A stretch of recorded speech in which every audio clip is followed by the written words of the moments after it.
Have you ever lost everything and wondered if starting over was even possible? Today I will tell you about Ruth, a foreign woman who lost her husband, her security, and her future, yet became one of the most honored women in biblical history. Comment, "Faithful," if you believe God can write a beautiful ending to a broken beginning. Hit like on this video because Ruth's story proves that your worst chapter is not your final chapter. This happened over 3,000 years ago. But I promise this story speaks directly to your situation today. Ruth was a Moabite woman living in Bethlehem with her Jewish mother-in-law Naomi. Both women had lost their husbands. Both were destitute. Both faced starvation. The logical thing would have been for Ruth to return to her people in Moab, remarry, and start fresh. That's what everyone expected.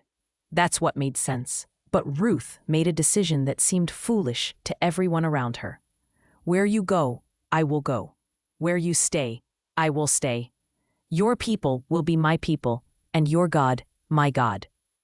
She chose loyalty over logic, commitment over convenience, faith over fear.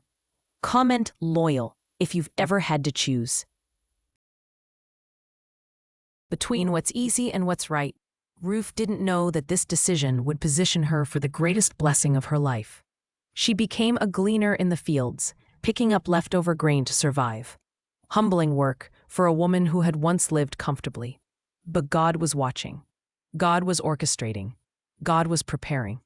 The field where Ruth happened to glean belonged to Boaz, a wealthy landowner who happened to be a kinsman redeemer, a man who could legally marry her and restore her future.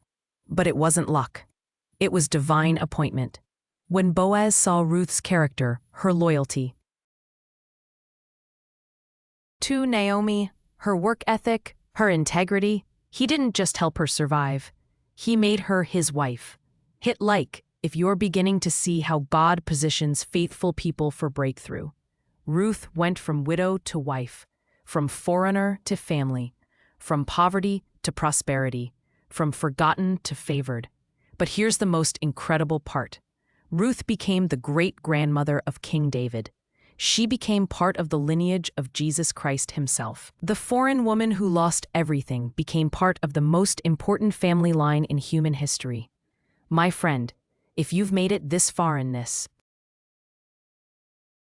story, it's because God has something to say to you today.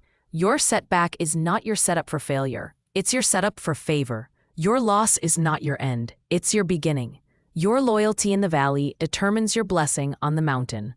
Comment "my time" if you believe God is preparing something beautiful from your brokenness. God doesn't waste pain. He doesn't waste tears. He doesn't waste the seasons when you feel forgotten. He's weaving everything together for a purpose you can't see yet. Subscribe, because I have more stories that will show you how God turns endings into beginnings. Share this video with someone who needs to know that their story isn't over. Remember, the same God who turned Ruth's mourning into dancing is writing your comeback story right now. Your breakthrough is coming. God bless you.